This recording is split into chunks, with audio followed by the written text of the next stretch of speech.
Welcome to Women Awakening. I'm Cynthia James, and this network is about changing lives one woman at a time.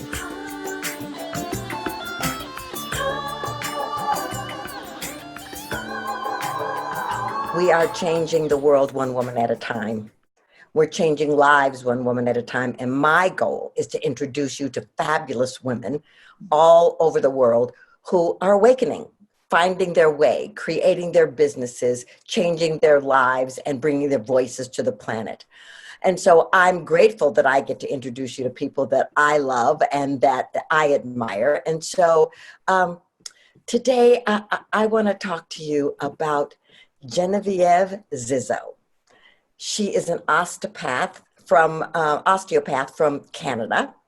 And she was being called to be a healer from a young age, coming from a family deeply rooted in traditional medical professions.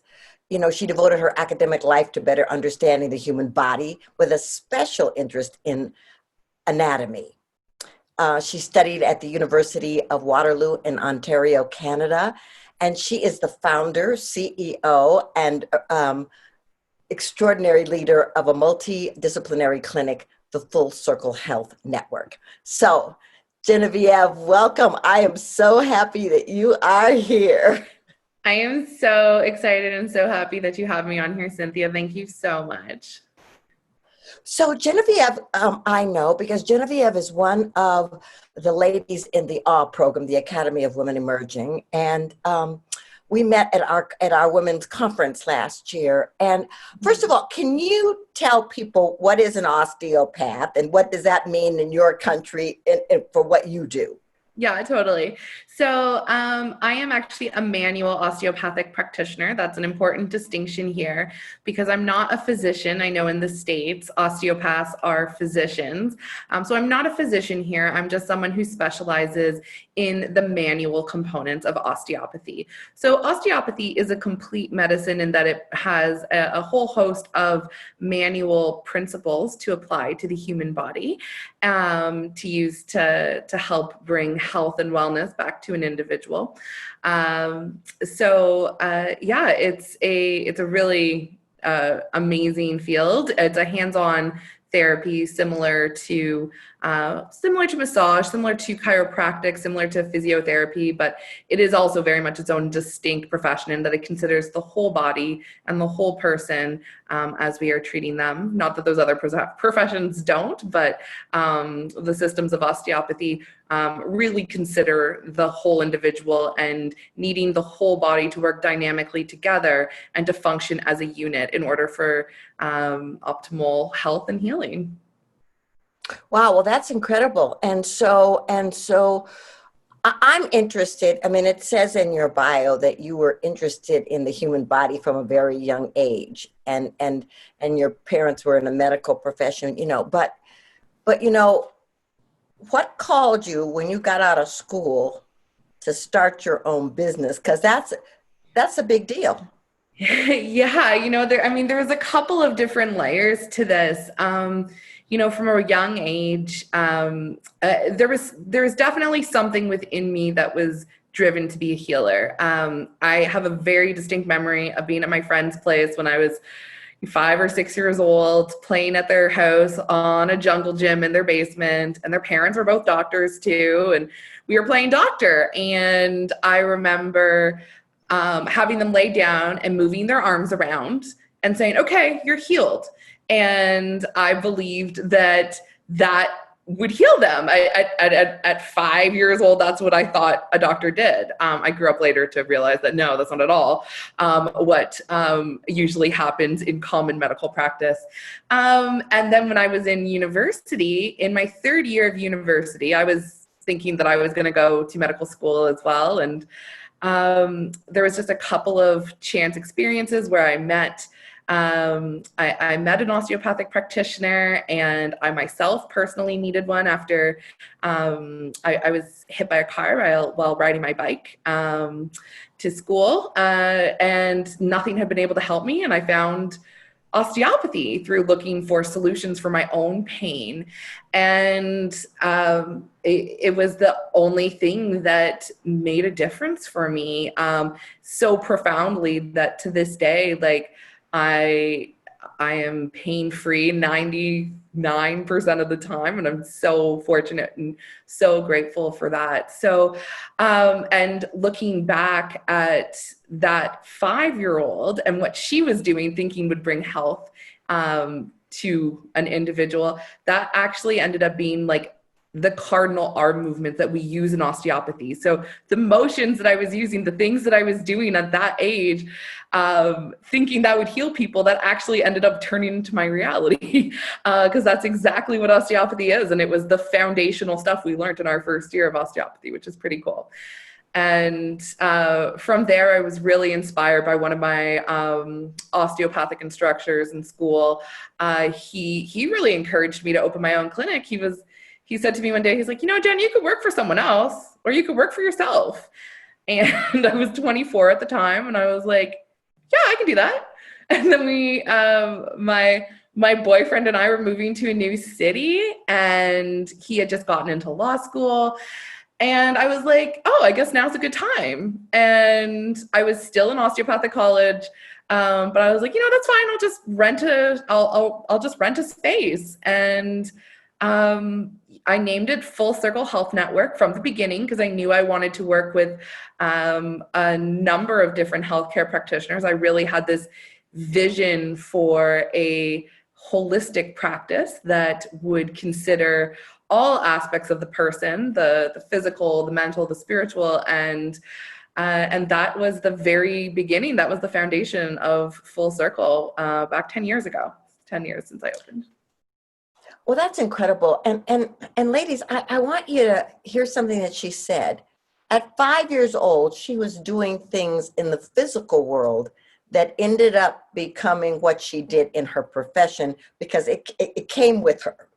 And oftentimes I think that we forget that the callings that we have as children are actually the callings for our life. And I love that. I want you to share in this moment, though, you know, people think sometimes you have this grand idea, you're going to create this business, you're going to be of high service, and it's just going to be this piece of cake. Has that been your Well, you know, Cynthia, if it was a piece of cake, we never would have met.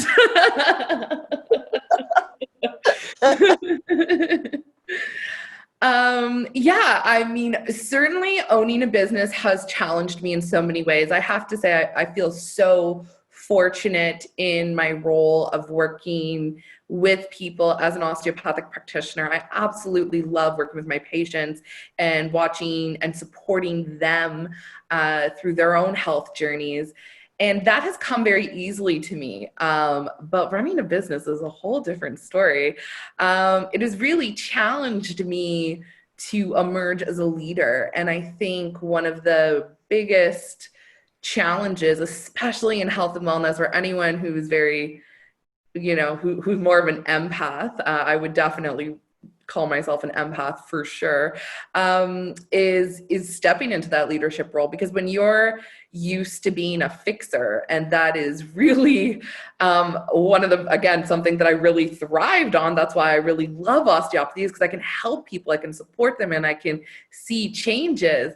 But you're always in that fix-it mode. And when you run a business, you know, there's certainly a certain amount of fixing it to do, but in a different way, in a different setting, not in the same kind of nurturing way that you might meet someone with their health. And I've definitely infused that nurturing into my leadership.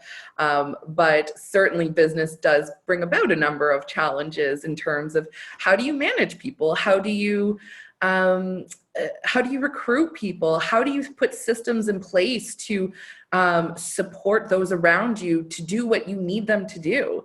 So those are some of the challenges that certainly come with business ownership that I'm on, you know, I'm on the road to learning how to always improve myself in all of those various areas. So it's definitely created a lot of opportunity for creative outlet for me as well, to get to learn about how to be a better leader, and in different ways that I can apply all these skills. I don't always need to be the one supporting health and wellness. I can be supporting that higher level of personal wellness and optimization by watching people flourish in their careers and through their career goals, by providing an environment that's supportive of that. And that is really powerful to be a part of, and is enjoyable. Yeah. Well, and I know, I mean, I've been an entrepreneur for a number of years, and there is a learning curve. And what I love about you and some of the ladies in awe and some of the other people that I've met, it's like we've decided to grow. We've decided to invest in ourselves. We've decided to reach out and get support. And that's what I want to say to anybody listening is, like, if you want to start a business, or you're in a business, and you feel like you're stuck, or you feel like you're up against a wall, there are people and places and resources that can support you to move to a whole nother level. So I now want to talk to you about being a woman, because you're running this business. You're married. Yep. And we're all on a journey, an inward journey. And so I want to know, what's been your biggest challenge as a woman, and finding the balance in caring for yourself, caring for your loved ones, and being in business for yourself? That's an excellent question. I think one of the biggest challenges that I felt as a woman is really expectations and boundaries, expectations of who I should be as a business owner, who I should be as a healthcare practitioner, who I should be as a wife. Who I should look like, who I should talk like, who I should model. All of these stories are constantly coming at us all day, every day, from various sources, from people in our lives, from the families we grew up in, from the media, from everywhere. There's all these expectations put upon us. And I will definitely say that I'm somebody who really likes to do a really good job and have things be perfect. And that's really hard to do in all of those various areas. And these expectations that we kind of hold in our head, as I've evolved in my osteopathic career, I've realized that, in order for me to be the best osteopathic practitioner that I can be, it requires that I have a clean house, and it requires that I have, enjoyable dinners with my husband, and we have a good time, and we go on vacation, because that's allowing me to bring a more present and a more full individual into my practice and through my leadership. Because when those other areas are in chaos, it's difficult for anyone to function.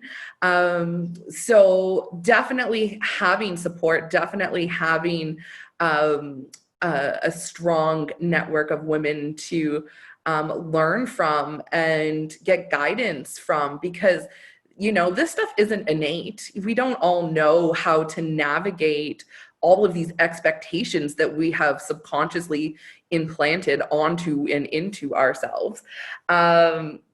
So I would say that, expectations and boundaries are a tricky one too. You always want to do your best and make everyone else feel really good, especially as an empath and a healer. It's a challenge to want to solve everybody else's problems, but in the work that I've done, in the work that or in the lessons that I have learned over my career and in my experience, there's only so much of that you can do. You can't actually change the outcome for other people. You can support them. And that is really the most important thing, is you are supporting other people. And then you also have to go ahead and support yourself, because no one else is going to do that for you. Yeah, absolutely. I found for me, the balance, the self-care part was big. The balance of knowing how to treat people, how I wanted people to treat me, how I wanted interactions to be, what kind of clarity we wanted to have, and so I want to talk to you about, this is an interesting time on the planet. There's a lot going on, and I actually believe that this is a time for women's voice, for women's energy to be the feminine to rise. What do you think women are struggling with the most? Oh, I think probably similar things as me, the expectations and the boundaries. We have such high expectations of ourselves, and we feel like we need to tick all these boxes, but what is it all for? If you're not happy, if you are not fulfilled, if you are not living your truth, if you are not living the life that you are meant to be living here, and what even is that? And the only place that you're going to get that information from is from yourself. And that's a really hard place to get to sometimes when we aren't taught that, or a lot of us aren't taught that, to go inwards, to seek what we really want and truly want. I think women in general are nurturing by nature and used to giving, used to providing for others. And it can be overwhelming in terms of trying to figure out, okay, well, how do I provide for myself? Because most of us have propped ourselves up off the accolades of other people and other people telling us we're doing a good job, and other people, relying on us, whether it be, your children are doing well because they're eating, because you've provided them food, or, entertainment, or your partner's happy with you. And I think so many women, most of us, I'm sure, at least this is my reality, is, we've propped ourselves up with these societal markers of how well we're doing in our relationships, in our roles.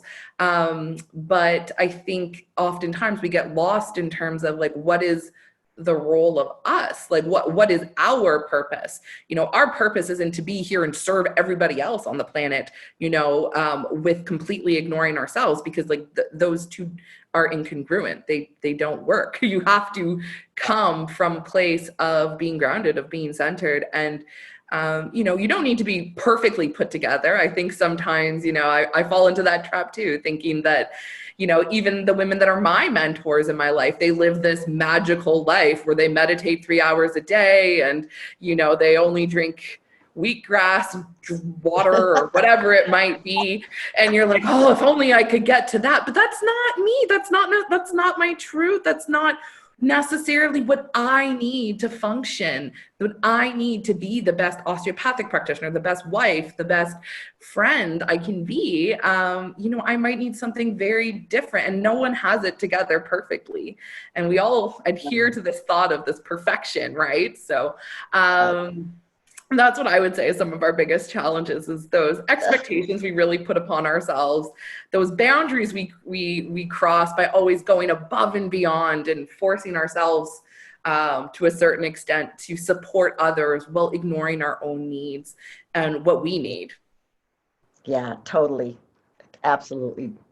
So I want you to tell people how to find you. If people want to know, if they're in Canada and they want to find you, or if they want to find you online, because I know you have products and things, how do they find you? Absolutely. So my clinic is named Full Circle Health Network. So our website is www.fchn.ca. .ca for all of my American listeners here. So FCHN is in Full Circle Health Network. So that is our clinic website.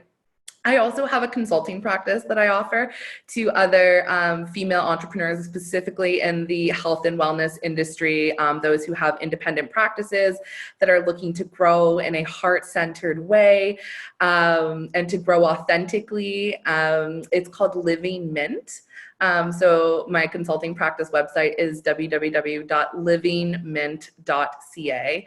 And you can read up a little bit about more of my consulting services and and how I work with other women to help empower them in finding their own voice and their own place in the health and wellness world, and running successful practices that both honor their needs as a practitioner, as well as the needs of their patients to receive outstanding care and outcomes.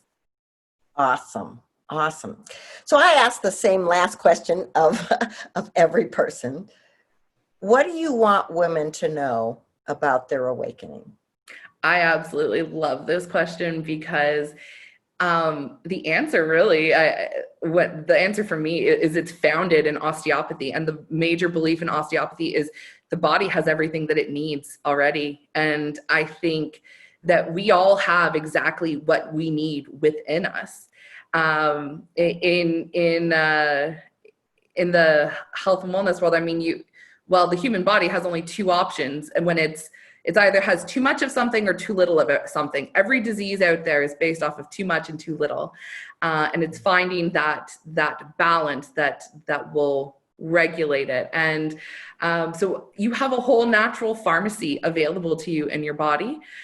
Certainly we can augment those with either supplements or medications, or there are certain things we can do to augment it. So the physical body has everything it needs, but also the spiritual body does as well. The spiritual, emotional side of us. We have everything that we need. Certainly, I think that getting help, working with people who have walked this path before, you do not need to reinvent the wheel. But at the end of the day, it doesn't matter how many gurus you have and how many mentors you have, they're going to help support you. And it's all about that support. But ultimately, you have everything that you need within you right now. It's there, and your job is to uncover it. And you need to make the space to make sure you can uncover it. And whatever way that might be, however that might unfold for you, it's all there. Believe me, it's in there. You don't even know how much is in there. Well, yeah, thank you so much for being here. Thank you for bringing your healing energy to the planet and for creating a space for people. I'm so grateful to know you and to introduce you to my audience. Well, thank you. I'm so grateful for you and for all of the work that I've had the good fortune of doing with you. And yeah, thank you for having such a strong voice for women, and coming from such a place of empowerment. I think it's incredible. Thank you. Thank you. And ladies, listen, come back often. We're posting new content every week or every other week. You're going to meet extraordinary women. Subscribe. We're on YouTube, or you can go to Spotify, or where you can get podcasts. Be with us. We would love for you to be there. I'd love for you to meet these women. Every week I'm inspired by women who are making big changes in their lives. And so I'm grateful that you're here. I want you to know you're magnificent, you're powerful, that there's only one of you here on this planet, and therefore that makes you essential. I'll see you next time. Know that you're loved, and I'm excited to be in your world.